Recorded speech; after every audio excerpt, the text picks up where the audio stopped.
First seat adjustment ಮಾಡ್ಕೋಬೇಕು ಮೇಲೆ ಇಲ್ಲಿ ಡೌನಲ್ಲಿ ಇರುತ್ತೆ, ಸ್ವಲ್ಪ ಮೇಲೆ ಎತ್ತಿ ಮುಂದೆ ಮಾಡ್ಕೋಬೇಕು. ಅಂದರೆ ನಮಗೆ ಕ್ಲಚ್ ಮತ್ತು ಬ್ರೇಕ್ ಫುಲ್ ಕಂಫರ್ಟ್ ಇರಬೇಕು, ಅಂದರೆ ಫುಲ್ ಪ್ರೆಸ್ ಆಗೋ ಥರ ಅಡ್ಜಸ್ಟ್ ಮಾಡ್ಕೋಬೇಕು.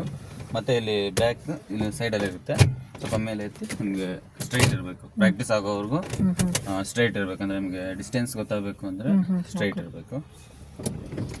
ಆಮೇಲೆ ನಿಮ್ಗೆ ಹೆಂಗೆ ಬೇಕು ಆ ಥರ ಪ್ರಾಕ್ಟೀಸ್ ಎಲ್ಲ ಆದಮೇಲೆ ನಿಮ್ಗೆ ಯಾವ ಥರ ಬೇಕೋ ಆ ಥರ ಅಡ್ಜಸ್ಟ್ ಮಾಡ್ಬೇಕು.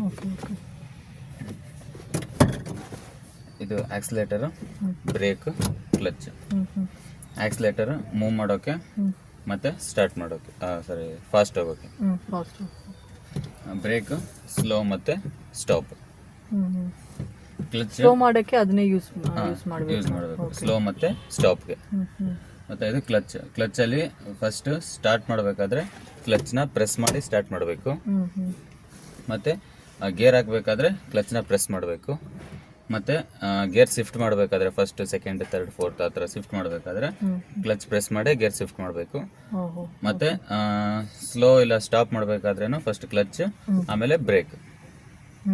ಫಸ್ಟ್ ಸ್ಟಾರ್ಟ್ ಮಾಡಿದ್ರು ಸ್ಲೋ ಸ್ಟಾಪ್ ಮಾಡಿದ್ರು ಫಸ್ಟ್ ಕ್ಲಚ್ ಪ್ರೆಸ್ ಮಾಡಿ ಆಮೇಲೆ ಬ್ರೇಕ್ ಸ್ಟಾಪ್ ಮಾಡಬೇಕಂದ್ರೆ. ಕ್ಲಚ್ ಅಂದ್ರೆ ಸ್ಪೀಡ್ ಕಂಟ್ರೋಲ್ ಇರುತ್ತಾ? ಇಲ್ಲ, ಕ್ಲಚ್ ಅಂದ್ರೆ ನಿಮ್ಗೆ ವೆಹಿಕಲ್ ಫ್ರೀ ಇರುತ್ತೆ, ಫ್ರೀ ಆಗುತ್ತೆ, ಯಾವ ಗೇರಲ್ಲೂ ಇರೋದಿಲ್ಲ. ಕ್ಲಚ್ ಪ್ರೆಸ್ ಮಾಡಿ ನಮ್ಗೆ ಡೈರೆಕ್ಟ್ ಬ್ರೇಕ್ ಪ್ರೆಸ್ ಮಾಡಿದ್ರೆ ವೆಹಿಕಲ್ ಆಫ್ ಆಗುತ್ತೆ. ನಿಮ್ಗೆ ಕ್ಲಚ್ ಪ್ರೆಸ್ ಮಾಡಿ ಆಮೇಲೆ ಬ್ರೇಕ್ ಪ್ರೆಸ್ ಮಾಡಬೇಕು. ನ್ಯೂಟ್ರಲ್ ಇದ್ರೆ ನಡೆಯುತ್ತೆ. ಇವಾಗ ನ್ಯೂಟ್ರಲ್ ಇದೆ ಅಲ್ಲ, ನ್ಯೂಟ್ರಲ್ ಇದ್ರೆ ಕ್ಲಚ್ ರಿಲೀಸ್ ಇರ್ಬೋದು. ಆಫ್ ಅಲ್ಲಿ ಇದ್ರೆ ನೀವು ಯಾವಾಗ್ಲೂ ವೆಹಿಕಲ್ ಆಫ್ ಮಾಡಬೇಕಾದ್ರೆ ಕ್ಲಚ್ ಸ್ಟಾಪ್ ಮಾಡಿರ್ತಾರಲ್ಲ, ಕ್ಲಚ್ ಮತ್ತೆ ಬ್ರೇಕ್ ಪ್ರೆಸ್ ಮಾಡಿ ಫಸ್ಟ್ ನ್ಯೂಟ್ರಲ್ ಮಾಡಿ ಹ್ಯಾಂಡ್ ಬ್ರೇಕ್. ನ್ಯೂಟ್ರಲ್ ಅಂದ್ರೆ ಇದೆ ನ್ಯೂಟ್ರಲ್, ಸ್ಟ್ರೈಟ್ ಇದೆ ಅಲ್ಲ, ಇದು ನ್ಯೂಟ್ರಲ್. ನೆಕ್ಸ್ಟ್ ನಿಮ್ಗೆ ಹೇಳ್ತೀನಿ ಗೇರ್ ಬಗ್ಗೆ. ಇದು ನ್ಯೂಟ್ರಲ್. ಮತ್ತೆ ನಮ್ಗೆ ಹ್ಯಾಂಡ್ ಬ್ರೇಕ್ ಎತ್ತಿರಬೇಕು, ಆಮೇಲೆ ಕ್ಲಚ್ ಬ್ರೇಕ್ ಬಿಟ್ಟು ಕೀ ಆಫ್ ಮಾಡಬೇಕು. ಇದು ಗೇರ್ಸು. ನಿಮಗೆ ಇದು ಈ ವೆಹಿಕಲಲ್ಲಿ 5 ಗೇರ್ಸ್ ಇದೆ ಫ್ರಂಟ್ಗೆ, ಮತ್ತು ಒಂದು ರಿವರ್ಸ್ ಇದೆ. ಕೆಲವೊಂದರಲ್ಲಿ 6 ಗೇರ್ ಇರುತ್ತೆ. ಇವಾಗ ನ್ಯೂಟ್ರಲ್, ಇದು ಸ್ಟ್ರೈಟ್ ಇದ್ರೆ ನ್ಯೂಟ್ರಲ್. ಇದು ಲೈನ್ಸ್ ಯಾವ ಥರ ಇದೆಯಲ್ಲ ಸೇಮ್ ಇದೇ ಥರ ಗೇರ್ ಹಾಕ್ಬೇಕು. ಇವಾಗ ಲೆಫ್ಟ್ ಹೋಗಿ ಮುಂದೆ ಹೋದರೆ ಇದು ಫಸ್ಟ್ ಗೇರ್. ನೀವು ಯಾವ ಥರ ಗೇರ್ ಹಾಕಿರ್ತೀರಲ್ಲ ಮತ್ತೆ ನ್ಯೂಟ್ರಲ್ ಮಾಡಬೇಕಂದ್ರೆ ಅದೇ ಥರ ಸೇಮ್ ಬರಬೇಕು. ಅದೇ ಥರ ಲೆಫ್ಟ್ ಪ್ರೆಸ್ ಮಾಡಿ ಒಂದು ಸ್ಟೆಪ್ ಬ್ಯಾಕ್ ಬಂದು ಮತ್ತೆ ಫ್ರೀ ಬಿಟ್ಟು ಸ್ಟಾಪ್ ಮಾಡೋಕ್ಕೆ ನ್ಯೂಟ್ರಲ್ ಬರುತ್ತೆ. ಮತ್ತೆ ಸೆಕೆಂಡ್ ಗೇರ್ಗೆ ಲೆಫ್ಟ್ ಪ್ರೆಸ್ ಮಾಡಿ ಬ್ಯಾಕ್ ಬಂದರೆ ಸೆಕೆಂಡ್ ಗೇರ್. ಇವಾಗ ಲೆಫ್ಟ್ ಪ್ರೆಸ್ ಮಾಡಿ ಫ್ರಂಟ್ ಹೋಗಿದ್ರೆ ಫಸ್ಟ್ ಗೇರ್. ಲೆಫ್ಟ್ ಪ್ರೆಸ್ ಮಾಡಿ ಸೆಕೆಂಡ್ ಅಂದ್ರೆ ಸ್ವಲ್ಪ ಸ್ಪೀಡ್ ಇರುತ್ತೆ. ಅಂದರೆ ಸ್ಪೀಡ್ ಮೇಲೆ ಹಾಕೋಬೇಕು ಗೇರ್ನ. ಈ ಸೆಕೆಂಡ್ ಆಮೇಲೆ ಒಂದು ನಿಮಿಷ ಲೆಫ್ಟ್ ಪ್ರೆಸ್ ಮಾಡಿ ಒಂದು ಸ್ಟೆಪ್ ಮುಂದೆ ಹೋಗಿ ಕೈ ಫ್ರೀ ಬಿಟ್ರೆ ನ್ಯೂಟ್ರಲ್ ಬರುತ್ತೆ. ಮತ್ತೆ ಸ್ಟ್ರೈಟ್ ಥರ್ಡ್ ಗೇರು, ಮತ್ತೆ ಫುಲ್ ಬ್ಯಾಕ್ ಬಂದರೆ ಫೋರ್ತ್ ಗೇರು. ಒಂದು ಸ್ಟೆಪ್ ಮುಂದೆ ಹೋದ್ರೆ ನ್ಯೂಟ್ರಲ್, ಮತ್ತೆ ರೈಟ್ ಹೋಗಿ ಫುಲ್ ಮುಂದೆ ಹೋದ್ರೆ ಫಿಫ್ತ್. ಮತ್ತೆ ಫಿಫ್ತಿಂದ ಡೈರೆಕ್ಟ್ ರಿವರ್ಸ್ ಬರೋದಿಲ್ಲ, ಫಸ್ಟ್ ನ್ಯೂಟ್ರಲ್ ಬರಬೇಕು. ಯಾವ ಥರ ಗೇರ್ ಹಾಕಿರ್ತೀರಲ್ಲ ಈ ಥರ ಎಲ್ ಶೇಪ್ ಆಗಿರ್ತೀರಲ್ಲ, ಮತ್ತೆ ಬ್ಯಾಕ್ ಎಲ್ ಶೇಪ್ ಅದೇ ಥರ ಬರಬೇಕು. ಮತ್ತೆ ರಿವರ್ಸ್ಗೆ ಫುಲ್ ರೈಟ್ ಹೋಗಿ ಬ್ಯಾಕ್ ಬಂದರೆ ರಿವರ್ಸ್. ಇದು ಗೇರ್. ಇದೆಲ್ಲ ನಿಮಗೆ ಮೂವಿಂಗ್ ಯಾವಾಗಲೂ ಫಸ್ಟ್ ಗೇರ್ ಇರುತ್ತೆ. ಮೂವ್ ಮಾಡಬೇಕಾದ್ರೆ ಯಾವಾಗಲೂ ಫಸ್ಟ್ ಗೇರ್ ಹಾಕಬೇಕು. ಯಾವಾಗಲೂ ನೀವು ಸ್ಲೋ ಮಾಡಿದಾಗ 20ಗಿನ ಸ್ಪೀಡ್ ಡೌನ್ ಆದಾಗ ಫಸ್ಟ್ ಗೇರ್ ಇದು ಮಾಡಿಬಿಟ್ಟು ಬ್ರೇಕ್ ಆಗಬೇಕಾ? ಇದನ್ನ ಸ್ಲೋ ಮಾಡಿದ್ರೇನು ನಿಮಗೆ ಸ್ಪೀಡ್ ಯಾವ ಥರ ಡೌನ್ ಆಗುತ್ತೋ ಗೇರ್ ಆ ಥರ ಡೌನ್ ಮಾಡ್ತಂತ ಬರಬೇಕು. ನಿಮಗೆ ನೆಕ್ಸ್ಟ್ ಕ್ಲಾಸಲ್ಲಿ ನಿಮ್ಗೆ ಹೇಳ್ತೀನಿ, ಅದು ಮೇನ್ ರೋಡಲ್ಲಿ ಯಾವ ಸ್ಪೀಡಲ್ಲಿ ಯಾವ ಗೇರ್ ಹಾಕ್ಬೇಕಂತ ಅದು ನಿಮಗೆ ನೆಕ್ಸ್ಟ್ ಕ್ಲಾಸಲ್ಲಿ ಹೇಳ್ತೀನಿ. ಇವಾಗ ನಿಮ್ಗೆ ಜಸ್ಟ್ ಬರೀ ಸ್ಟೇರಿಂಗ್ ಪ್ರಾಕ್ಟೀಸ್ ಮತ್ತೆ ಬೇಸಿಕ್ ಅಂದರೆ ತಿಳ್ಕೊಂಡದ್ದು ಗಾಡೀಲಿ ಏನಿದೆ ಅಂತ, ಮತ್ತೆ ಸ್ಟೇರಿಂಗ್ ಪ್ರಾಕ್ಟೀಸ್ ಇರುತ್ತೆ. ಇದು ಹ್ಯಾಂಡ್ ಬ್ರೇಕ್ ನಿಮಗೆ ಇವಾಗ ನಾವು ಸ್ಟಾಪ್ ಅಂದರೆ ಪಾರ್ಕಿಂಗಲ್ಲಿ ಇರ್ತೀರಲ್ಲ ಆ ಟೈಮಲ್ಲಿ ಎತ್ತಿರಬೇಕು. ಅಂದರೆ ಹಿಂದೆ ಮುಂದೆ ಹೋಗ್ಬಾರ್ದು ಅಂತ. ಮತ್ತೆ ಮೂವ್ ಮಾಡಬೇಕಾದ್ರೆ ಡೌನ್ ಮಾಡಬೇಕಂದ್ರೆ ಸ್ವಲ್ಪ ಮೇಲೆ ಎತ್ತಿ ಬಟನ್ ಪ್ರೆಸ್ ಮಾಡಿ ಡೌನ್ ಮಾಡಿರ್ಬೇಕು. ಸ್ಟಾರ್ಟ್ ಮಾಡಿ ಮೂವ್ ಮಾಡಬೇಕಾದ್ರೆ ಡೌನ್ ಮಾಡಬೇಕು. ಮತ್ತೆ ನೀವು ಸ್ಟಾಪ್ ಮಾಡ್ತೀರಲ್ಲ ಪಾರ್ಕ್ ಮಾಡಿದಾಗ ಡೈರೆಕ್ಟ್ ಹಾಗೆ ಎತ್ತಬೇಕು, ಬಟನ್ ಪ್ರೆಸ್ ಮಾಡಬಾರ್ದು. ಬಟನ್ ಪ್ರೆಸ್ ಮಾಡಿದ್ರೆ ಟೈಟ್ ಬರೋದಿಲ್ಲ, ಸ್ವಲ್ಪ ಹಾಗೆ ಎತ್ತಬೇಕು ಮೇಲೆ ಸ್ಟಾಪ್ ಮಾಡಿದ್ಮೇಲೆ.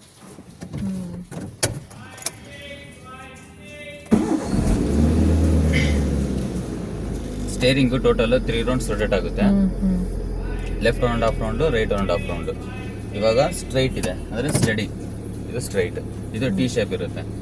ಯಾವುದೇ ವೆಹಿಕಲಲ್ಲಾದರೂ ಒಂದೊಂದರಲ್ಲಿ ಸೈಡ್ ಸ್ಪೇಸ್ ದಪ್ಪ ಇರುತ್ತೆ, ಮತ್ತು ಇದೇ ಥರ ಇಲ್ಲಿ ಮೇಲೆ ಸ್ಪೇಸ್ ಖಾಲಿ ಇರುತ್ತೆ. ಇದು ಸ್ಟ್ರೈಟ್ ನೋಡ್ಕೋಬೇಕು. ಇವಾಗ ಮತ್ತೆ ಇಲ್ಲಿಗೆ ಬಂದರೆ 1 ರೌಂಡು ಲೆಫ್ಟ್ಗೆ, ಲೆಫ್ಟಿಗೆ ಹೋಗುತ್ತೆ. ಹಾಂ ಲೆಫ್ಟ್ಗೆ ಹೋಗುತ್ತೆ. ನೀವು ಯಾವ ಕಡೆ ಟರ್ನ್ ಮಾಡ್ತೀರೋ ಇವಾಗ ಲೆಫ್ಟ್ 1.5 ರೌಂಡ್ ಟರ್ನ್ ಆಗುತ್ತೆ, ರೈಟ್ 1.5 ರೌಂಡ್ ಟರ್ನ್ ಆಗುತ್ತೆ. ಟೋಟಲ್ 3 ರೌಂಡ್ಸ್ ರೊಟೇಟ್ ಆಗುತ್ತೆ ಸ್ಟೇರಿಂಗ್ ಫುಲ್ ರೊಟೇಷನ್. ನಿಮಗೆ ಇವಾಗ 1 ರೌಂಡ್ ಬಂದಿದೆ, ಇವಾಗ ಫುಲ್ ಲೆಫ್ಟಲ್ಲಿದೆ, ಫುಲ್ 1.5 ರೌಂಡ್ ಲೆಫ್ಟಲ್ಲಿದೆ. ಮತ್ತೆ ಸ್ಟಡಿ ಮಾಡಬೇಕಂದ್ರೆ ಇದು 2 ಟೈಮ್ಸ್ ಬರಬೇಕಿದೆ. ಫಸ್ಟ್ ಸ್ಟಡಿ ಮಾಡಿದ್ರೆ ಸ್ಟ್ರೈಟ್ ಹೋಗುತ್ತೆ. ಮತ್ತೆ ನೀವು ರೈಟ್ ಟರ್ನ್ ಮಾಡ್ತೀರಾ ಅಂದ್ರೆ ಇವಾಗ ಟರ್ನ್ ಮಾಡ್ತೀರಲ್ವಾ, ಟರ್ನಿಂಗ್ಸ್ ಇರುತ್ತಲ್ಲ, ಇವಾಗ ನಾವು ಮುಂದೆ ಹೋಗಿ ಲೆಫ್ಟ್ ತಗೊಂತೀವಿ ಅಂದ್ರೆ ಲೆಫ್ಟ್ ನ ಫುಲ್ ಕಟ್ ಮಾಡಬೇಕು 1 ರೌಂಡ್ ಮತ್ತೆ ಹಾಫ್ ರೌಂಡ್. ಇದು 1.5 ರೌಂಡ್ ಫುಲ್ ಕಟ್ ಆಯ್ತು. ಮತ್ತೆ ನೀವು ಕಟ್ ಆದ್ಮೇಲೆ ಮತ್ತೆ ಅದೇ ತರ ಸ್ಟಡಿ ಮಾಡಬೇಕಿತ್ತು. ಫಸ್ಟ್ ಇದು ಸೆಕೆಂಡ್, ಇದು 2 ಟೈಮ್ಸ್ ಅಂದ್ರೆ ಮತ್ತೆ ಸ್ಟ್ರೈಟ್ ಆಗುತ್ತೆ. ಸರಿ 2 ಟೈಮ್ಸ್ ಮಾಡಿದ್ರೆ 2 ಟೈಮ್ಸ್ ತಿರ್ಗಾ ಇದು ಸ್ಟಡಿ ಆಗುತ್ತೆ, ಸ್ಟ್ರೈಟ್ ಆಗ್ಬಿಡುತ್ತೆ. ಮತ್ತೆ ರೈಟ್ ಆದ್ರೂ ಸೇಮ್ ಅದೇ ತರ ಬರುತ್ತೆ. 1 ರೌಂಡ್ ಹಾಫ್ ರೌಂಡ್. ರೈಟ್ ಅಂದ್ರೆ ಸ್ವಲ್ಪ ಜಾಸ್ತಿ ಹೋಗುತ್ತೆ, ಕೆಲವೊಂದ್ರಲ್ಲಿ ಹೋಗುತ್ತೆ ಕೆಲವೊಂದ್ರಲ್ಲಿ ಹೋಗಲ್ಲ. 1.5 ರೌಂಡ್ ಇರುತ್ತೆ. ಮತ್ತೆ ಸ್ಟಡಿ ಮಾಡ್ಬೇಕಂದ್ರೆ 2 ಟೈಮ್ಸ್, ಫಸ್ಟ್ ಸೆಕೆಂಡ್ 2 ಟೈಮ್ಸ್. ನಮಗೆ ನಿಮ್ಗೆ ಸ್ಟಾರ್ಟಿಂಗ್ ಅಲ್ವಾ, ನಿಮ್ಗೆ ಇವಾಗಲೇ ಗೊತ್ತಾಗಲ್ಲ, ಒಂದೊಂದು ಕ್ಲಾಸ್ ಆದ್ಮೇಲೆ ಗೊತ್ತಾಗುತ್ತೆ. ಇಲ್ಲಿ ಹಾರನ್ಸ್ ಇರುತ್ತೆ ನಿಮ್ಗೆ 3 ಕಡೆ ಇರುತ್ತೆ, ಸೆಂಟರ್ ಇರುತ್ತೆ. ಇದು ವೈಫರ್, ಇದು ಮೇಲೆ ಅಪ್ ಮಾಡಿದ್ರೆ 1 ರೌಂಡ್, ಮತ್ತೆ ಇದು ಡೌನ್ ಮಾಡಿದ್ರೆ ನಿಮಗೆ ಸ್ಲೋ ಮೂವ್ಮೆಂಟ್ ಬರುತ್ತೆ, ಅಂದ್ರೆ ಸೆಕೆಂಡ್ಗೆ ಒಂದ್ಸಲ ಸ್ಲೋ ಬರುತ್ತಲ್ಲ ಆ ಟೈಮಲ್ಲಿ. ಮತ್ತೆ ಇದು ಸ್ವಲ್ಪ ಫಾಸ್ಟ್, ಇದು ಫುಲ್ ಫಾಸ್ಟ್. ಮತ್ತೆ ಈ ತರ ಆಪೋಸಿಟ್ ಮಾಡ್ಕೊಂಡ್ರೆ ವೈಫರ್ ಅಲ್ಲಿ ವಾಟರ್ ಬಂದು ಕ್ಲೀನ್ ಆಗುತ್ತೆ, ವಾಟರ್ ಬರುತ್ತೆ. ಸ್ವಲ್ಪ ಈ ತರ ಮಾಡ್ಕೊಂಡ್ರೆ ವಾಟರ್ ಬಂದು ಕ್ಲೀನ್ ಆಗುತ್ತೆ. ಮತ್ತೆ ಇಲ್ಲಿ ಇಂಡಿಕೇಟರ್ಸ್ ಇದೆ, ಲೆಫ್ಟ್ ಇಂಡಿಕೇಟರ್ ಮೇಲೆ, ಸೆಂಟರ್ ಆಫ್ ಮೇಲೆ, ಲೆಫ್ಟ್ ಇಂಡಿಕೇಟರ್. ಲೆಫ್ಟ್ ಹೋಗ್ಬೇಕಾದ್ರೆ ಇಂಡಿಕೇಟರ್ ಹಾಕ್ಬೇಕು. ಟರ್ನಿಂಗ್ ಯಾವಾಗಲೂ ಹೋಗ್ಬೇಕಾದ್ರೆ, ಇವಾಗ ಲೆಫ್ಟ್ ಟರ್ನ್ ಮಾಡ್ಬೇಕಾದ್ರೆ ಲೆಫ್ಟ್ ಇಂಡಿಕೇಟರ್ ಹಾಕ್ಬೇಕು. ಮೇಲೆ ಎತ್ತಿದ್ರೆ ಲೆಫ್ಟ್ ಇಂಡಿಕೇಟರ್. ಮತ್ತೆ ಟರ್ನ್ ಆದ್ಮೇಲೆ ಆಟೋಮೆಟಿಕ್ ಆದ್ರೆ ಆಟೋಮೆಟಿಕ್ ಆಫ್ ಆಗುತ್ತೆ. ಕೆಲವೊಂದ್ರಲ್ಲಿ ಮ್ಯಾನುವಲ್ ಇರೋದಾದ್ರೆ ಮ್ಯಾನುವಲ್ ಡೌನ್ ಮಾಡಬೇಕು. ಆಫ್ ಆಗತ್ತೆ ಅಂತ ಅದೇ ಕಂಟ್ರೋಲ್ ಆಗುತ್ತೆ, ಅದೇ ಆಫ್ ಆಗ್ಬಿಡುತ್ತೆ ಟರ್ನ್ ಆದ್ಮೇಲೆ. ಕೆಲವೊಂದ್ರಲ್ಲಿ ಆಫ್ ಆಗಲ್ಲ. ಆಫ್ ಆಗಿಲ್ಲದ ನೀವು ಯಾವ ತರ ಇವಾಗ ಲೆಫ್ಟ್ ಎತ್ತಿರ್ತೀರಾ ಹಾಗೆ ಸೆಂಟರ್ ಮಾಡಬೇಕು, ಆಫ್ ಆಗುತ್ತೆ. ಮತ್ತೆ ರೈಟ್ ಟರ್ನ್ ಮಾಡಿದ್ರೆ ರೈಟ್, ಡೌನ್ ಮಾಡಿದ್ರೆ ರೈಟ್, ಮತ್ತೆ ಸೆಂಟರ್ ಆಫ್. ಯಾವಾಗ್ಲೂ ನೀವು ಟರ್ನ್ ಮಾಡ್ಬೇಕಾದ್ರೆ ಇಲ್ಲ ಹಾಗೆ ಸ್ಲೈಡ್ ಮಾಡ್ಕೊಂಡು ಲೆಫ್ಟ್ ಇಲ್ಲ ರೈಟ್ ಆತರ ಹೋಗ್ತಾ ಇರ್ತೀರಲ್ಲ, ಅವಾಗೆಲ್ಲ ಇಂಡಿಕೇಟರ್ಸ್ ಯೂಸ್ ಮಾಡಬೇಕು.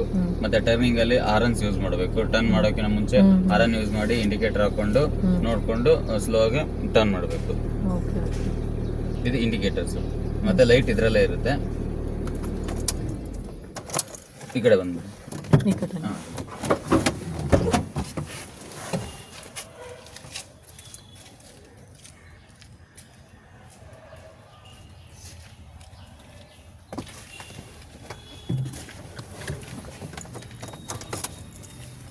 ಫಸ್ಟು ಇದು ಇಂಜಿನ್ ಆನ್ ಆಗುತ್ತೆ, ಸೆಕೆಂಡ್ ಇಗ್ನಿಷನ್, ಥರ್ಡ್ ಪ್ರೆಸ್ ಮಾಡಿ 3 ಟೈಮ್ಸ್ ಥರ್ಡ್ ಟೈಮ್ಗೆ ಪ್ರೆಸ್ ಮಾಡಿ ಬಿಡಬೇಕು, ಅವಾಗ ಸ್ಟಾರ್ಟ್ ಆಗುತ್ತೆ. ಮತ್ತು ಆಫ್ ಮಾಡಬೇಕಾದ್ರೆ ಒಂದು ಸ್ಟೆಪ್ ಬ್ಯಾಕ್ ಮಾಡಿದ್ರೆ ಆಫ್ ಆಗುತ್ತೆ, ಮತ್ತು ಪ್ರೆಸ್ ಮಾಡಿ ಬ್ಯಾಕ್ ಮಾಡಿದರೆ ಲಾಕ್ ಆಗುತ್ತೆ. ಸ್ಟಾರ್ಟ್ ಮಾಡಿ. ಇದು ಲೈಟ್ ಎಲ್ಲ ಬರುತ್ತಲ್ಲ, ಇದೆಲ್ಲ ಇವಾಗ ಇಗ್ನಿಷನ್ ಆನ್ ಆಗಿದೆ. ಇವಾಗ ಪ್ರೆಸ್ ಮಾಡಿ, ಅಲ್ಲ ಮುಂದೆ ಅಷ್ಟೇ. ಅದು ಸ್ಟಾರ್ಟ್ ಆದ್ಮೇಲೆ ಬಿಟ್ಬಿಡ್ಬೇಕು, ಮತ್ತೆ ಅದ್ರ ಮೇಲೆ ಜಾಸ್ತಿ ಮಾಡಬೇಕು. ಇದು ಇಂಡಿಕೇಟರ್ ನೋಡ್ಕೊಳ್ಳಿ, ಒಂದ್ಸಲ ಇಂಡಿಕೇಟರ್ ಹಾಕಿ ನೋಡಿ. ಇದು ಲೆಫ್ಟ್ ಇಂಡಿಕೇಟರ್, ಸೆಂಟರ್ ಆಫ್. ಇದು ಲೆಫ್ಟ್ ಇಂಡಿಕೇಟರ್ ಸೆಂಟರ್ ಮಾಡಿ, ಸೆಂಟರ್ ಆಫ್. ಇದು ಸೆಂಟರ್ ಆಫ್. ರೈಟ್ ಡೌನ್ ಮಾಡಿದ್ರೆ ರೈಟ್ ಇಂಡಿಕೇಟರ್ ಅಲ್ಲಿ ತೋರಿಸುತ್ತೆ. ಮತ್ತೆ ಇದು ಆಫ್. ಮತ್ತೆ